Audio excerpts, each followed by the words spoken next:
Hello. Greetings and beyond the noon is I, Dark Symphony 777, with another fanfiction reading. Now, I know what you're thinking. Devin, why don't you just do books? Literature. I said, I love books and literature. I do. But everyone on YouTube does books and literature. I mean, it's obvious. Book Utopia, for one. It's the obvious choice. And she does, and she's good at what she does. I'm not gonna deny that. And everyone does like all the regular ones: movies, video games, again books. But I wanted to do something new. I wanted to do something that outside of Megan Wessel, the fanfic critic, no one's really done as a YouTube series.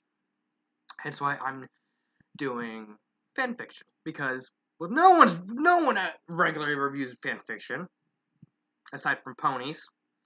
But that doesn't mean I can't love both.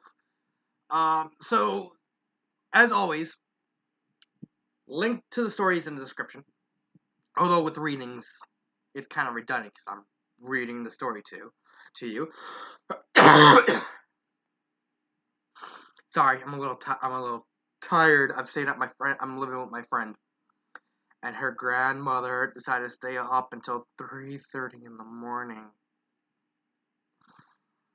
I'm still a little tired from it, despite the fact it's like 2:23. So the story I am reading is called 13 the Marble. It's by Shinice. I'm guessing at the name. I'm gonna guess Shanice because that's what it sounds like. It's a Hardy Boys Nancy Drew fanfiction, and the reason I specifically picked this one is because of simple fact Nancy Drew has a lot of sentimental value to me. It's Nancy Drew. I've owned this book since I was around 10, 11, around that time. I'm 24 now, I'm going to be turning 25 in April. So I had this book around 13, 14 years right now. And I love this book. It's what got me into literature.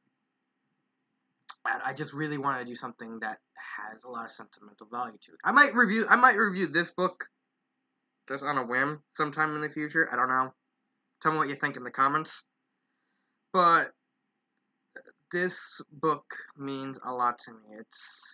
I don't want to go into details, but it kind of saved me from going down a bad choice in life, a bad path. But I don't want to digress. I don't want to live in that anymore. So happiness. So 13 the Marble. Nancy holds onto a secret marble. And this is the synopsis. Nancy holds onto a secret marble that has the ability to unlock doors. An unfortunate set of circumstances have led the marble to be in her mouth. Okay, that's kind of cute.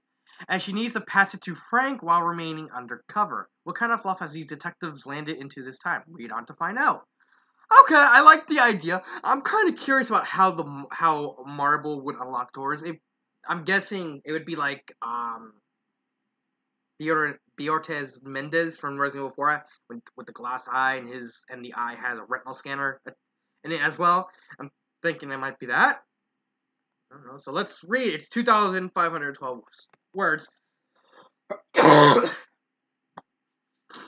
So, and it has Frank, Nancy Drew, and Joe Hendry.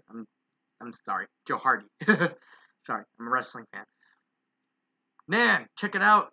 Joe gasp in all. The artwork he was admiring in the hotel manager's office swiveled to the side, revealing a group of small glass spheres sent to the wall. Nancy put down the paper she has been rifling through at the desk and expecting the odd arrangement Joe had found. Interesting. They resemble marbles and seem to be in a pattern. I wonder if they are placed in... Sorry. I wonder if the order they are placed in the wall is significant. Well, only one way to find out. Joey reached for one of the marbles, only for Nancy to slap his hand. Bad. Not so fast. They seem to be radiating heat. Nancy brought her hand close to one of the orange marble shapes, feeling the change in temperature against fingertips. I'm pretty sure you need to add a her finger. feeling the change in the temperature against her fingertips. You're missing a word, Janice. Feels like a cup of coffee. How do you know what a cup of coffee feels like? Did you dip your hand in it? Did you dip this? Oh, here's a cup of coffee. Ah! Feels like a cup of coffee. Dip your hands in a cup of coffee, Nancy. Don't make me stop you. Joe moved his face closer, squinting to inspect each marble. Hey, notice how this one here looks different? The shape and color are a little off, almost like it doesn't belong. It also doesn't feel as warm as the others. Joe quickly grazed a finger against, noting its heat. It's not unbearably hot either. I just wouldn't want to touch it for too long. Joe touched the marble again, watching it roll into the wall. A small clicking noise occurred behind them. Nancy glanced at the door behind her, noting it was now locked. Wow, looks like we found an elaborate locking system. You don't say! Hey, what's all this we talk? It was my brilliant idea to check behind the artwork, Joe smirked. Nancy rolled her eyes. You get full credit, Joe. Now what I'm thinking is the marble that looks out of place can be moved to different locations. Oh, it's a locking... Oh, okay. I thought it was like... The wording of the synopsis made it sound like it might have been something different. But it's like, okay, so it's like a puzzle. Okay. It's a locking mechanism. Okay. It could be... What would be the point of that? It could be a master key of sorts. Remember that small door we found in the attic earlier? It was missing a lock but was jammed shut. There was a painting beside it too, so maybe this locking system also works here. That's actually pretty clever with the whole marble key thing. That's actually pretty clever. Like, you put the marble here, one door unlocked, there, one door unlocks. It's like you could play like one gigantic escape the room game. It's like, okay, quick, escape the room! No! We're all stuck behind the room. Can anyone get in there? No. Yeah.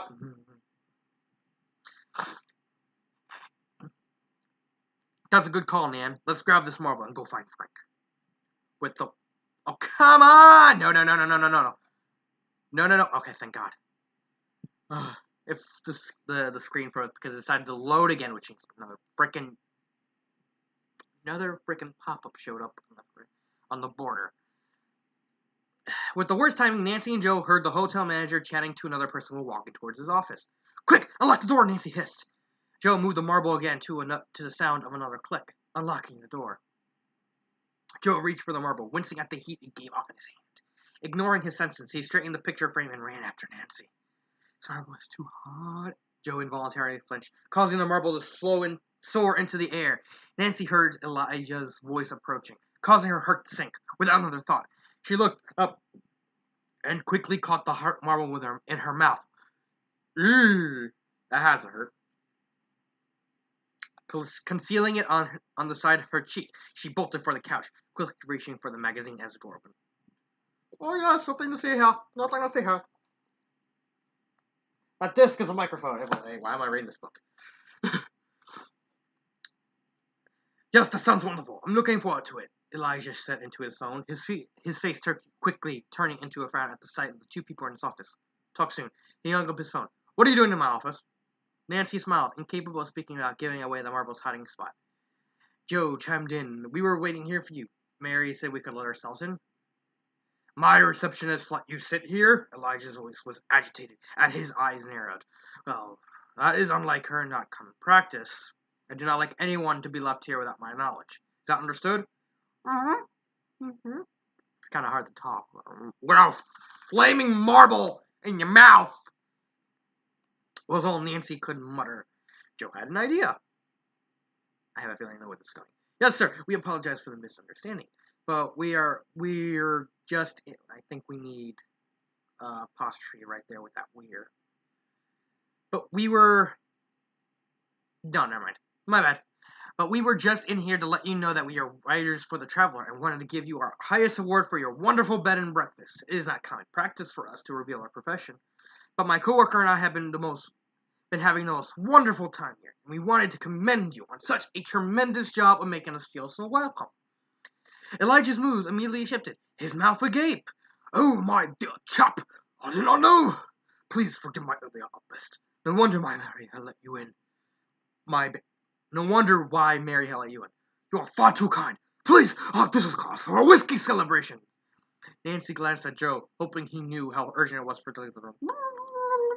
Actually, sir, Nancy can't stay long. She is here for business and pleasure.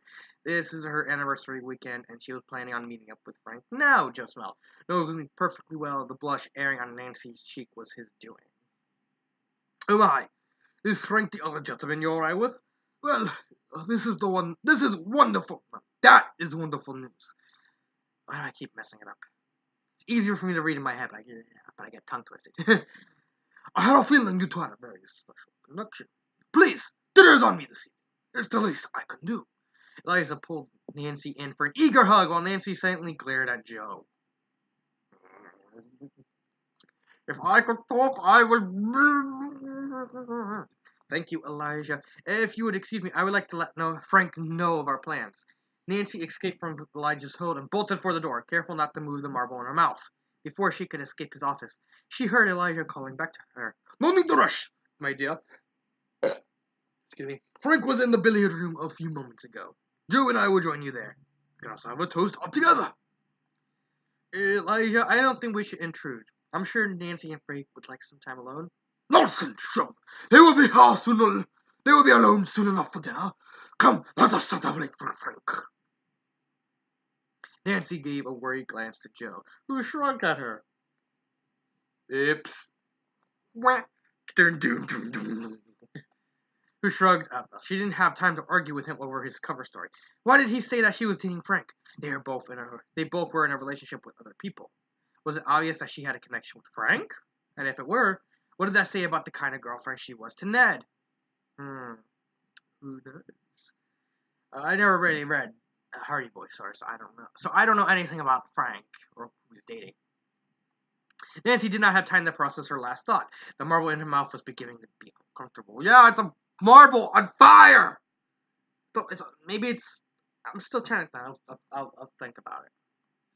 And they were approaching the billiard room. The trio walked in, finding Frank at a side table buried in papers. He quickly noticed them and stood up, a quizzical expression on his face. My dear man, happy anniversary, Elijah chuckled as he brought Frank into a hug. Frank looked at Nancy, who had a just go with it, and he decided to play wrong. Thanks, Elijah. I appreciate the warm welcome. Frank tentatively hugged back, wondering how the cover story was created. You and your lovely girlfriend Nancy will be having dinner at a restaurant this evening. I was on the house. So at least I could do. Two friends from the traveler. Elijah beamed at Frank. Nancy kept her eyes planted on the ground. We wanted to congratulate Elijah on his fantastic bed and breakfast and let him know that the reason we have been here this week was to write a review on the place for the Traveler magazine. Since we love it so much, Nancy and I couldn't resist telling him early that he would receive our highest award. Highest order. Stupid. Joe looked to Frank, hoping he'd understand. Frank smiled. Well, that is a very lovely offer, and Nancy and I will take you up on it. Thank you for the kind gesture, and your award is well deserved. We have been enjoying ourselves immensely. Frank quickly brought an arm around Nancy, pulling her close. Blushing, Nancy leaned into him. I'm so happy to hear. Look at the two of you. Such a lovely couple. We all came in here to celebrate with a drink, and I won't take no for an answer. Well then, let's enjoy that whiskey, Joe exclaimed. He looked over at Nancy, who looked like she wanted to punch him. He smiled sweetly at her. Joe, you sly dog. As Eliza poured the drinks, Frank whispered to Nancy, Did you find anything? Nancy looked at him in a way that signaled they had, but she was not speaking. He stared at her intently before she spoke.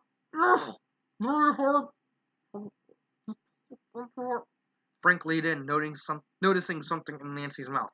Before he could react, Elijah joined them with glasses of whiskey. No, Frank, don't be shy. You can kiss your girlfriend in front of me. This is a day of celebration. Nancy blushed, quickly shaking her head no. Joe chimed in.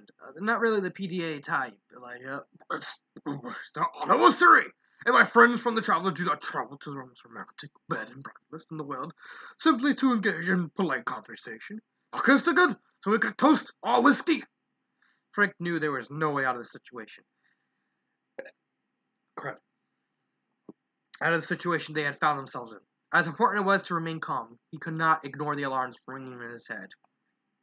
He turned to face Nancy, noticing her faint blush before bringing his lip gently to hers. The kick was over soon after it began. He quickly hugged Nancy to his chest, smiling at Elijah. Now, I don't know where you're from, but you're in my house now. And that is not how a couple in love kiss. It's your anniversary. What kind of nonsense is that? Right, Joe? A hotel manager is teaching a couple, a pretend couple, how to kiss. But now I've seen everything. I've seen everything. What's next? You're gonna tell me Rule 34 doesn't exist? Why'd you slap me? What do you think? Okay. No, right. Elijah chuckled as he nudged Joe. Joe looked at Frank and Nancy with a nervous stare as he let out a forced laugh. Yeah, guys, the sooner you get this over with, the sooner you can be alone at dinner. Joe knew it was an awkward situation, but he hoped that they'd take the hint and get it over with already. The pain in Nancy's mouth was unbearable. She knew what she had to do. Without notice, she cupped Frank's hand between her hands and pulled his mouth hard against her for a bruising kiss. She knew she had to pass him the marble. Before she could worry that Frank would recoil, she felt him fully reciprocate, causing her to mold against him, his arms tightly wound against Nancy, bringing her fully in his grasp. The kiss lasted longer than necessary, and Nancy slowly pulled away, knowing the earth fully had moved. Frank was blushing profusely while working on keeping the newly placed marble hidden in his mouth. Attica! Now that's a kiss! Elijah laughed. Nancy cleared her throat, stifling a nervous laugh. I think I like that toast now, Elijah. She quickly grabbed the drink from Elijah's hand. Oh, yes! To my dear friends at the Traveler. Whether it be for business or pleasure. He winked at Nancy and Frank. You're always welcome at my bed and breakfast. Cheers! Frank brought his glass to his lips, careful to not take a sip. Joe chuckled and shook his head, taking in the drink. Nancy had a massive gulp while carefully avoiding Frank's gaze. Now, I will go to your house. I'm going to be making a reservation at 7. Take care, my dear friend. With a smile and a wave, Elijah left the 3 detectives alone in the billiard room. Within moments, Frank spat the marble out in his hand. You think he saw? Oh, I think he saw plenty. Shut it, Joe! What is this thing? Joe and I were snooping in Elijah's office when Joe moved a painting, only to discover these marble shapes on the wall. The last one moved and caused the door to lock and unlock. It didn't look like the other marbles, so we think it could serve as a master key. That's an interesting thought. I wonder if it could work on the door in the attic. There was a painting right next to it, too. That's exactly what Nancy said. We'll come in a fond deal when Elijah bugs in the office. I had to come up with a cover story fast, and it looks like you both handled it quite well. Joe winked at Nancy and Frank, noticing they were both blushing deeply. Now, if you'll excuse me, I have an attic to explore. Joe grabbed the marble from Frank's hand. Hey, not so fast. We're coming with you. I don't think so, brother. It's 6:30, and I believe the two of you have dinner date in a half hour. Just go out for a bit, and I will meet you back in the room. We don't want Elijah catching on to anything. It's better this way. Well, we wouldn't have to separate if it wasn't for your silly cover story, Nancy retorted through her gritted gritted treat. What does that make? That doesn't make sense to me. I'm sorry, but that's just I accidentally said treat instead of teeth. Blech. Well, it worked, didn't it? Didn't seem to be a problem for the little display you put on. Refresh my memory. How exactly did the marble get in Frank's mouth? All right, Joe. That's enough, Joe. Take the marble, go. Nancy, I will meet you back at the room at around 8:15. Works for me. Enjoy! Joe trotted from the room, careful to store the marble in his pocket before heading out. The air in the billiard room was heavy, and Nancy and Frank were hesitant to face one another. Nancy, you go first. No, please, go ahead. Nancy let out a sigh. I'm really sorry about that. The marble was really warm, and I couldn't hold it any longer. You don't have to apologize. You did what any good detective would do in that situation. Slip you some tongue? Nancy replied sheepishly. Frank burst out laughing. He was always surprised at how similar Nancy's humor was to Joe. Oh, it worked, didn't it? I would have done the same thing, Frank murmured huskily. Nancy blushed, bringing her hand to her face. She hoped her face wasn't as red as it felt. I'm just glad you didn't pull away. I would have looked so foolish. Frank smiled, gently removing her hand from her face and replacing it with his own. I assure you, rejecting you was the furthest thing from my mind. It's not every day a beautiful detective slips you some tongue. It was Nancy's turn to laugh. Tension had broken, and for that, she was grateful. Now, shall we celebrate our anniversary, darling? Frank grinned, offering his arm to Nancy. Na- Nancy smiled, lacing her arms in his. I like that, dear. Let's go. The two detectives left today together on their way to the unexpected dinner date. I like that. It was cute. It wasn't that long. It got its point across. I'm still wondering about the marbles. I'm thinking maybe it's like a fuse box, a portable fuse, or maybe that's the only thing I could think of. If it's radiating heat, even though not that much heat. Thinking maybe there's like a tiny. It's made a way that's like it's a portable fuse. I don't know, but I like the story. I would. I like that. I like the thought of it, and it was sweet. It was fluffy. It was. So I overall liked it. I would give on a scale of 1 to 10. I would give it maybe an 8 as average. I wouldn't call it exemplary. I wouldn't call it amazing, but I would call it a very good story. An average story, and that's an 8's like the overall score for me. So so what are your thoughts on the story? So please let me know. Please like, subscribe. I'm begging you, please subscribe. Because honestly, I want to actually get people's opinions on the story. I'm watching you, YouTube. I'm watching you on your adpocalypse. And I will catch you next time. And cut!